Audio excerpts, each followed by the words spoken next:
अगर आप UGC net की तैयारी कर रहे हैं या फिर यूजीसी नेट की तैयारी के बारे में सोच रहे हैं तो ये वीडियो आपके लिए है। I am doctor Annapurna Singh and this is practice test for UGC NET JRF paper 1। But before we proceed, please subscribe to my channel and if you like this video, share it with at least 3 friends as Guru Dakshina. So let's begin.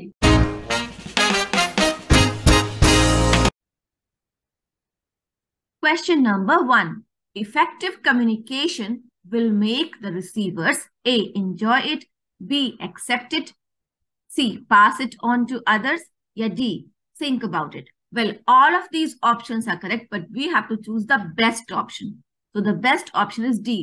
Think about it. If I'm an effective communicator and I want to communicate something to you, and you will think about what I said. So that's the most important. तो effective communication जो है वो receiver को क्या करने पर मजबूर करता है?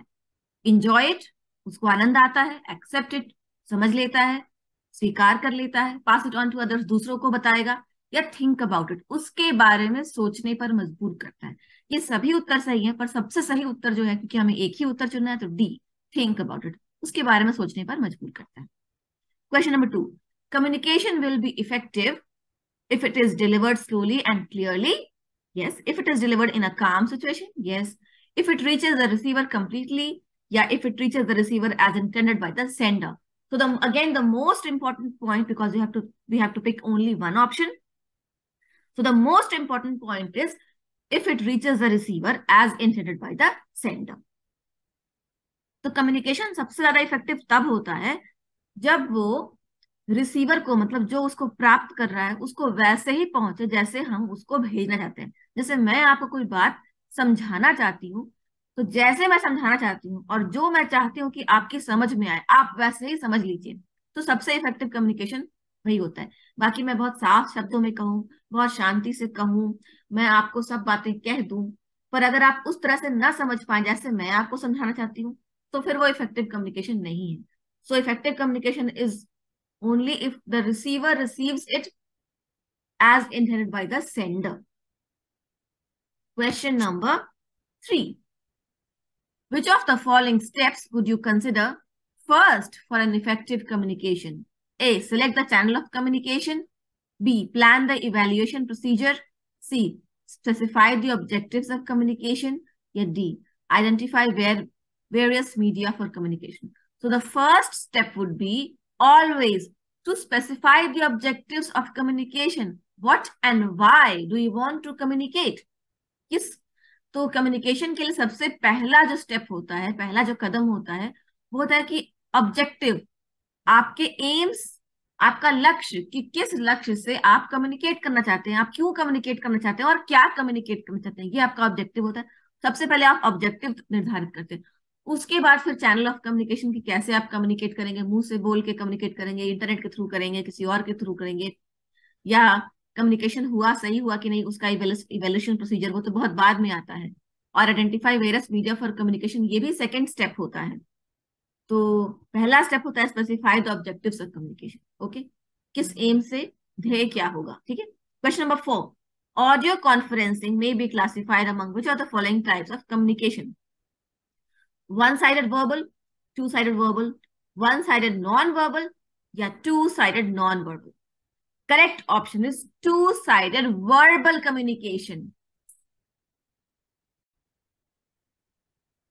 Audio conferencing is like Zoom calls, internet calls, where several people are connected to the same call.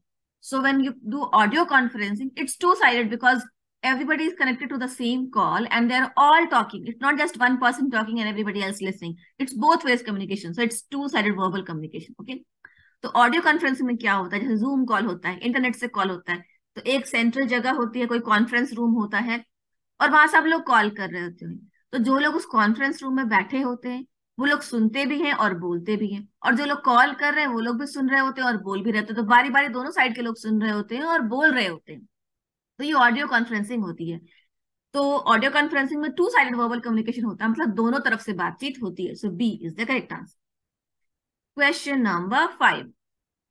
Recording a television program on a VCR is an example of A. time shifting, B. content reference, C mechanical clarity या D media synchronization? Correct option is A time shifting. Time shifting means recording for later viewing. तो recording जब हम करते हैं VCR से, तो वो किस चीज का उदाहरण है? Time shifting, content reference, mechanical clarity या मीडिया सिंक्रोनाइजेशन? सही उत्तर है टाइम शिफ्टिंग. टाइम शिफ्टिंग का मतलब हम किसी चीज को रिकॉर्ड कर लेते हैं और बाद में दूसरे समय पर उसको देखते हैं, तो वो टाइम शिफ्टिंग होता है. कंटेंट रेफरेंस का मतलब होता है कंटेंट का रेफरेंस करना, मतलब जो भी कंटेंट डिलीवर किया जा रहा है, जैसे यूट्यूब से हो या वर्बली हो, तो उसको आप डायरी में लिख रहे हैं, कंटेंट रेफरेंस. या मैकेनिकल क्लैरिटी, कि क्लियर वॉइस हो, तो वो उस मैकेनिकल क्लैरिटी का कुछ लेना देना नहीं है. मीडिया सिंक्रोनाइजेशन होता है, एक टेक्निक होता है कि उसमें सिंक्रोनाइजेशन का मतलब होता है साथ में, दोनों एक साथ. तो मतलब जैसे वॉइस ओवर करते हैं तो मीडिया सिंक्रोनाइजेशन है, ऑडियो और वीडियो को एक साथ करते हैं, मीडिया सिंक्रोनाइजेशन है. तो वो नहीं है, टाइम शिफ्टिंग है. ठीक है. Question 6. A negative reaction to a mediated communication is described as फ्लैक, fragmented feedback, passive response या non-conformity? Correct option is flack. Flack means a strong criticism, and a strong criticism is a negative reaction to mediated communication. Okay, so flack. Like people say, you will have to take all the flack if you say it. तो negative reaction क्या होता है mediated communication का? वो होता है फ्लैक. फ्लैक मतलब कड़ी आलोचना. बाकी जो है fragmented feedback means broken feedback. Fragmented feedback का मतलब टूटा हुआ रिस्पॉन्स, पैसिव रिस्पॉन्स की बहुत एक्टिव रिस्पॉन्स आपको नहीं मिला. Non conformity means people are not conforming to you, जो आप कह रहे हैं उससे लोग मान नहीं रहे हैं. पर ये सब कुछ नहीं होता है. फ्लैक होता है नेगेटिव रिएक्शन, आलोचना. ठीक है. Question number 7. In communication, chatting in internet is A. Verbal communication, B. Non-verbal communication, C. Parallel communication, या D. Grapevine communication.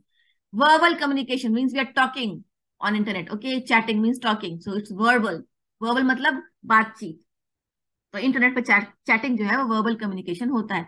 Non verbal communication वो होता है जब हम कम्युनिकेट भी करते हैं बिना बात किए. साइन लैंग्वेज एक नॉन वर्बल कम्युनिकेशन है, आंखों के इशारों से नॉन वर्बल कम्युनिकेशन है, बॉडी लैंग्वेज से नॉन वर्बल कम्युनिकेशन है. ठीक है. Parallel communication is sending several data signals simultaneously over several parallel channels. तो पैरेलल कम्युनिकेशन में क्या होता है कि कई सारे डेटा सिग्नल्स पैरेलल चैनल से एक ही साथ भेजे जाते हैं, तो वो नहीं है इंटरनेट पे. ग्रेपवाइन कम्युनिकेशन होता है इनफॉर्मल कम्युनिकेशन ऑफ बिजनेस, जैसे कि दो कंपनीज के एम्प्लॉय इनफॉर्मली किसी सोशल प्लेटफॉर्म पर मिले, कहीं पूजा पाठ में मिले, कहीं सोशल कॉन्फ्रेंस में मिले और आपस में बात कर ली कंपनीज के बारे में, तो वो एक इनफॉर्मल बिजनेस कम्युनिकेशन होता है, उसको ग्रेप पॉइंट कम्युनिकेशन कहते हैं. पर इंटरनेट पर जो चैटिंग होती है उसको वर्बल कम्युनिकेशन कहते हैं. Okay. Public communication tends to occur within a more a complex structure, political structure, convenient structure या formal structure? Correct answer is D, formal structure. Because for public communication there's a stage, there's an audience, there's a mic, and everything has to be really formalized. Okay. तो public communication जो है, जो आप समाज में वक्ता होते हैं, वो किस तरह से कम्युनिकेट करते हैं? Complex structure, political structure, convenient structure या फॉर्मल स्ट्रक्चर? तो फॉर्मल स्ट्रक्चर होता है पब्लिक कम्युनिकेशन में. जो भी वक्ता होता है स्टेज पे खड़ा होकर माइक पर बोलता है, सामने ऑडियंस फॉर्मली बैठी होती है, तो formal structure.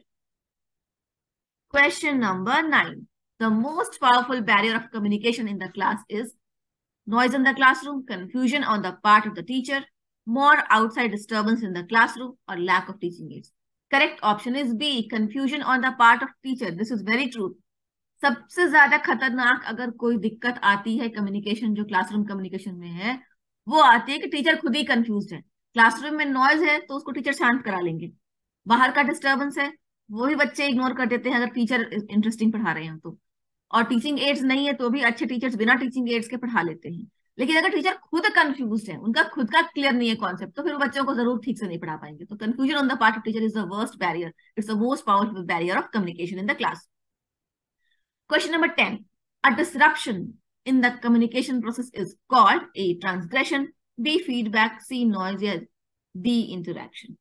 Correct option is C, noise. Noise means disturbance. Any type of disturbance is noise. Okay. तो क्लासरूम में विघ्न कब आता है कम्युनिकेशन प्रोसेस में? ट्रांसग्रेशन, फीडबैक, नॉइज या इंटरैक्शन? सही उत्तर है नॉइज. नॉइज का मतलब ही होता है विघ्न. किसी भी तरह का डिसरप्शन या विघ्न को नॉइज कहते हैं, तो नॉइज. और फीडबैक का मतलब होता है कि रिस्पॉन्स. इंटरैक्शन का मतलब होता है आपका बात व्यवहार. ट्रांसग्रेशन फिर एक दूसरी चीज होती है. जिसका मतलब होता है डिसओबे करना, कि नियमों का पालन न करना, ट्रांसग्रेशन। तो वो सब कुछ नहीं, विघ्न होता है नॉइज। ओके, आशा है आज जो हमने डिस्कस किया वो आपको समझ में आ गया होगा। In case you have any doubts, please let me know in the comments below. Let's see you again in my next practice test. Thank you.